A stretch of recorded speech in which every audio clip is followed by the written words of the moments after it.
नमस्कार दोस्तों, आप देख रहे हैं साहिल टून्स टीवी, जहां हर कहानी छुपाए होती है एक नई सीख। आज हम लाए हैं आपके लिए दो मजेदार और सोचने पर मजबूर कर देने वाली कहानियां। तो चलिए बिना समय गंवाए शुरू करते हैं पहली कहानी।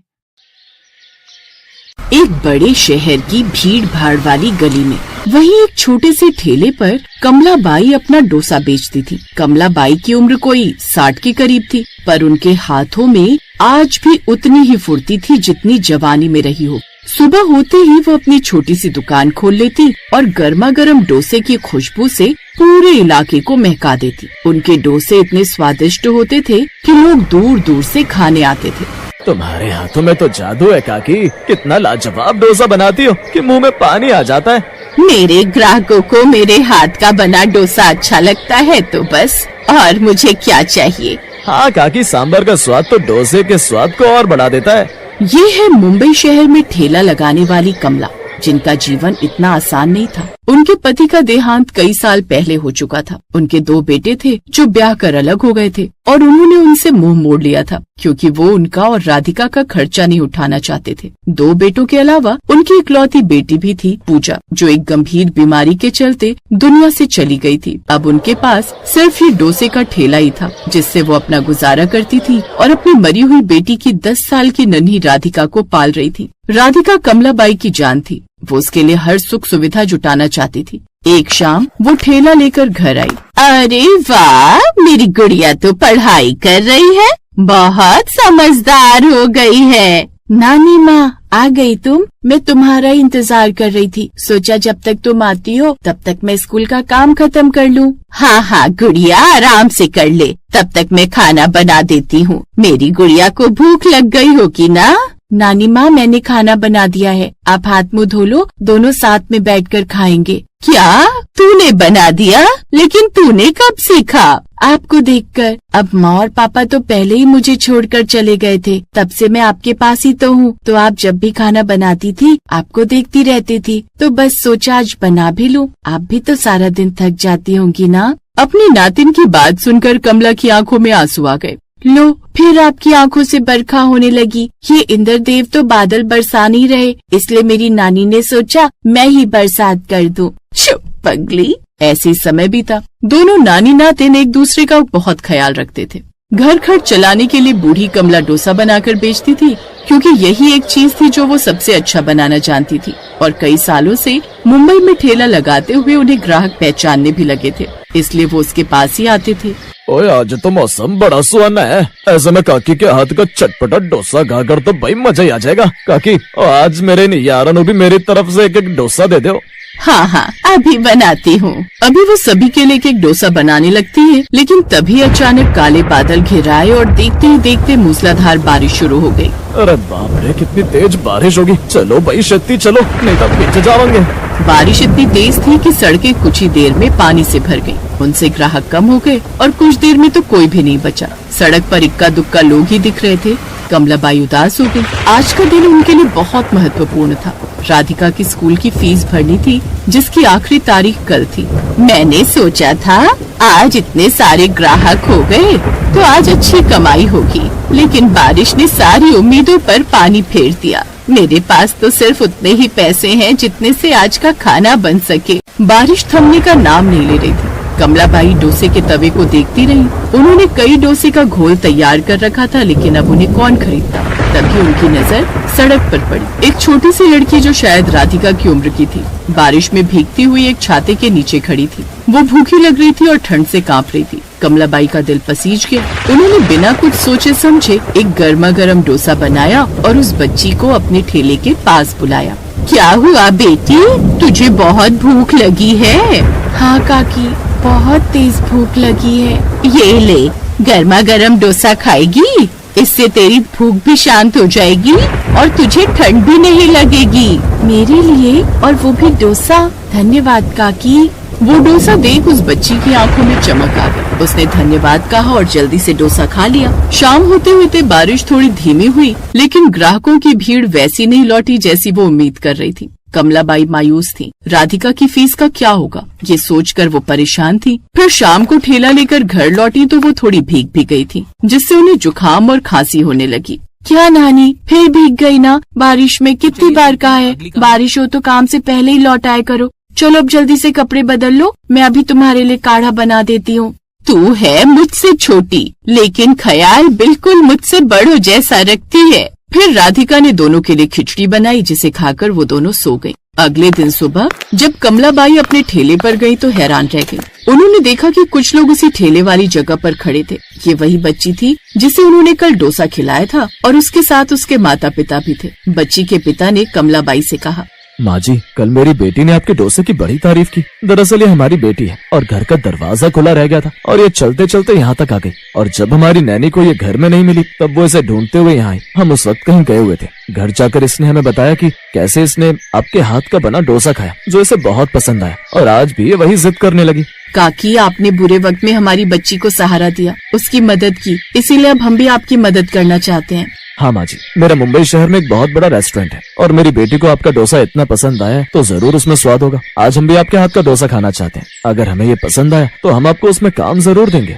उन्होंने कमलाबाई के हाथ का बना डोसा खाया, जो उन्हें बहुत पसंद आया। वो उनके डोसे के स्वाद से बहुत प्रभावित हुए। उन्होंने कमलाबाई को अपने रेस्तरां में काम करने का प्रस्ताव दिया।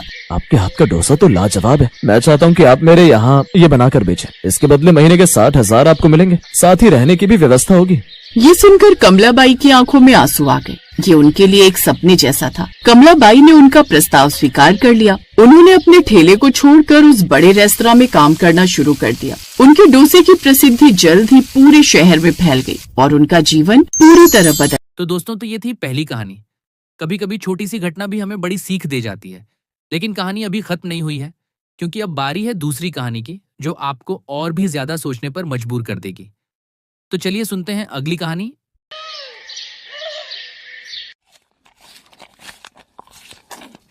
मम्मा, पकौड़े बहुत टेस्टी बने हैं। सच में एकदम जबरदस्त। बस बाहर बारिश और हो रही होती तो इन पकौड़ों का मजा दोगुना हो जाता। हाँ, तो उसमें क्या देर है? टीवी पर बता रहे थे हफ्ते भर में मॉनसून आ जाएगा। और सुनिए, बारिश से पहले छत का काम भी करवाना है। हाँ, तुम चिंता मत करो, मैंने मिस्त्री से बात कर ली है। वो कल से ही छत की मरम्मत शुरू कर देगा और 2-4 दिनों में काम पूरा भी हो जाएगा। बस खर्चा हो जाएगा इस सब में। आप चिंता मत कीजिए, हम थोड़ा हाथ रोक कर खर्च करेंगे, फिर सब ठीक हो जाएगा। लेकिन छत की रिपेयरिंग जरूरी है, वरना बारिश में इस बार भी छत टपकने लगी तो बड़ी मुसीबत हो जाएगी। सही बोल रही हो। चलो अब मैं चलता हूँ, शाम को मिस्त्री आएगा तो उसे पूरी छत दिखा देना। अच्छा जी, आप चिंता मत कीजिए। ये एक मिडिल क्लास परिवार है। यहाँ कमाई जरूरत के हिसाब से है, लेकिन खुशियां भरपूर हैं।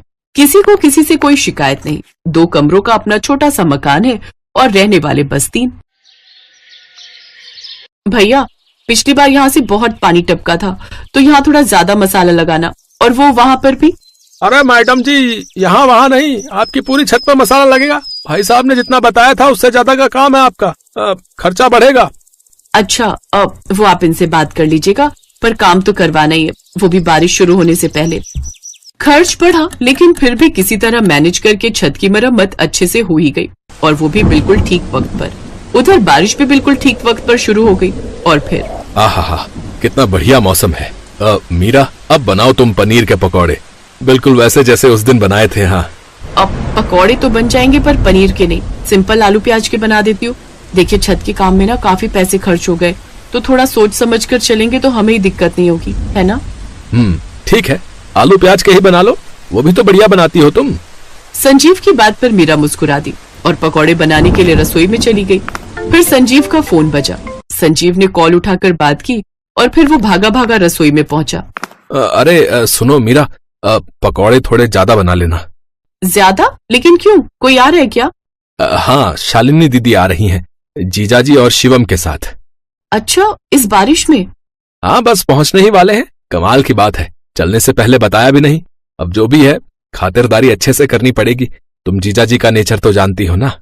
हाँ, ऐसा करो, आप थोड़ा पनीर ले ही आओ, फिर सिर्फ उन लोगों के लिए पनीर के पकौड़े भी बना दूंगी।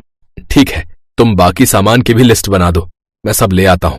शालिनी संजीव की बड़ी बहन थी, जो अचानक ही अपने परिवार के साथ उसके घर आ रही थी। बारिश में भीगते हुए संजीव सारा सामान लेकर आया और मीरा फटाफट काम में लग गई। और फिर कुछ ही देर में शालिनी अपने पति सुरेश और बेटे शिवम के साथ संजीव के घर पहुंच गई। पाए लागू दीदी, कैसी आप? ओह, भीग गए आप लोग तो। हाँ, अब क्या करें, कार भी हमारी एंड टाइम पर खराब हो गई, वरना ऐसे ऑटो से नहीं आना पड़ता। अरे आप लोग पहले बता देते तो मैं लेने आ जाता। अरे तो भी कौन सा फर्क पड़ जाता है? अरे कौन सा तुम्हारे पास कार है भाई है? आना तो फिर भी ऑटो से ही पड़ता ना, वो भी इस कीचड़ से होकर। हाँ रे संजीव, तू तो बोल रहा था कि तेरे यहाँ रोड बनने वाली है। अरे यहाँ का हाल तो पहले से भी बुरा हो गया। पता है, कोई ऑटो वाला इधर आने को राजी नहीं था। तेरे जीजा जी को 100 रुपए एक्स्ट्रा देने पड़े, तब जाकर माना ये ऑटो वाला। अब क्या कहूँ दीदी, कुछ महीने पहले सुना तो था कि रोड बनने वाली है, फिर बात आई गई हो गई। अब ये छोड़िए ना, मीरा ने गर्मा गर्म पनीर के पकौड़े बनाए हैं आप लोगों के लिए। और बताइए जीजा जी, फैक्ट्री का काम कैसा चल रहा है? अरे बहुत ही बढ़िया है? हमें तो सांस लेने की फुर्सत भी नहीं है, लेकिन क्या करें, तुम्हारी दीदी ने तुमसे मिलने की जिद पकड़ ली तो आना पड़ा सब छोड़ छाड़ कर। हाँ तो इकलौता भाई है मेरा। और सुन लीजिए, साफ साफ कह देती हूँ, इस बार अच्छे से रुक कर जाना है मुझे। पिछली बार की तरह नहीं कि बस 2-4 दिन रुक कर वापसी का टिकट बुक करने लगे। हाँ हाँ दीदी बिल्कुल ठीक कह रही हैं। वैसे भी कौन सा आप लोग रोज रोज आते हो? क्या बात है, मीरा कुछ नहीं बोल रही? हमारा आना अच्छा नहीं लगा क्या उसे? अरे नहीं नहीं दीदी, बस सोच रही थी कि डिनर में क्या बनाऊं। शालिनी और उसका परिवार यहाँ मेहमान नहीं बल्कि बिन बुलाई आफत बनकर आए थे, जिसे ना चाहते हुए भी अब संजीव और मीरा को झेलना ही था। बात सिर्फ खाने पीने तक होती तब भी ठीक था, घर की हर चीज को लेकर इन तीनों के नखरे ही अलग थे। मम्मी, हमारे पास 2 कमरे हैं, फिर भी हम जमीन पर क्यों सो रहे हैं? वो शिवम भैया को अकेले सोने की आदत है ना, इसलिए। अब कोई बात नहीं बेटा, कुछ ही दिनों की तो बात है। कुछ दिन की नहीं मीरा, मुझे तो इस बार दीदी का लंबा दौरा लगता है। मुझे तो टेंशन खर्चे पानी की है। छत की रिपेयरिंग में पहले ही बहुत पैसे खर्च हो गए। आप चिंता मत कीजिए जी, मेहमान भगवान समान होते हैं, उनकी आवभगत में कोई कमी नहीं होनी चाहिए। आप ऐसा कीजिए, मेरी एक सोने की अंगूठी कल जाकर गिरवी रख दीजिए। फिलहाल काम चल जाएगा उससे, फिर आगे जब संभल जाएंगे तो छुड़वा लेंगे उसे। तो नौबत यहाँ तक आ पहुंची थी। और फिर एक दिन, चुप कर, थोड़ा एडजस्ट कर ले, जब तक सारा मामला सुलट नहीं जाता। हाँ, तेरी मम्मी ठीक बोल रही है। मैं तो कहता हूँ बारिश का अच्छा बहाना मिल गया है तो 1-2 महीने यही रह लेते हैं। बट पापा, यहाँ बहुत दिक्कत है, रूम कितना छोटा है। अरे बस कर, वहाँ अपने मोहल्ले में जो कुश्ती करके आए वो कम है क्या? पड़ोसी के लड़के की सारी हड्डियां तोड़कर रख दी। वो तो अच्छा हुआ कि हम तेरे कांड के बाद फौरन यहाँ चले आए, वरना भी पुलिस स्टेशन की हवा खा रहा होता तू। इस बातचीत को सुनकर मीरा को सब समझ आ गया कि उसके नखरीले ननद नंदोई आखिर क्यों उसके यहाँ टिके हुए हैं। और फिर काफी सोचने समझने के बाद उसने इस मुसीबत का एक हल निकाला, जिसमें उसका साथ देने के लिए संजीव और शानू भी तैयार थे। मम्मा सुनो, बाहर पुलिस आई है। क्या पुलिस? पर क्यों? पता नहीं, सभी घरों में जाकर पूछताछ कर रहे हैं। लगता है किसी को ढूंढ रहे हैं। पड़ोस वाले शर्मा जी बता रहे थे कि कुछ मार पिटाई का मामला है। अभी बस हमारे यहाँ ही आने वाले हैं वो लोग। मम्मी, अब क्या करें? हमें क्या करना है? जो करना है वो पुलिस करेगी और उसके साथ करेगी जिसे वो ढूंढ रही है। तुम क्यों टेंशन ले रहे हो भांजी जी? हाँ हाँ, हमें क्यों कोई टेंशन होगी। शालिनी, आओ जल्दी से सामान पैक करो भाई।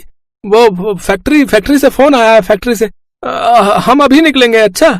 अरे ऐसे कैसे, इतनी जल्दी नहीं जाने दूंगी मैं आप लोग को। और फिर आप लोगों की टिकट भी तो नहीं हुए। हाँ हाँ जीजा जी, बाहर बारिश भी बहुत तेज हो रही है।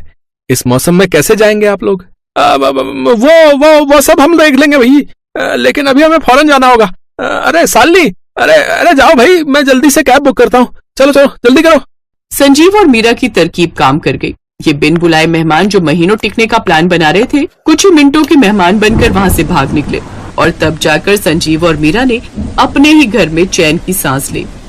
दोस्तों, ये थी हमारी आज की 2 कहानियां। इन दोनों से हमें यही सीखने को मिलता है कि जिंदगी में चाहे हालात कैसे भी हों, मेहनत और ईमानदारी का फल हमेशा मीठा होता है। और सबसे जरूरी, इंसान की सोच ही उसकी असली ताकत है। अगर आपको ये कहानियां मन अच्छी लगी हो तो वीडियो को लाइक कीजिए, दोस्तों के साथ शेयर कीजिए और ऐसी ही दिलचस्प कहानियां देखने के लिए साहिल टून्स टीवी को सब्सक्राइब करना बिल्कुल मत भूलिए। मिलते हैं अगली कहानी में, सिर्फ यहीं साहिल टून्स टीवी पर।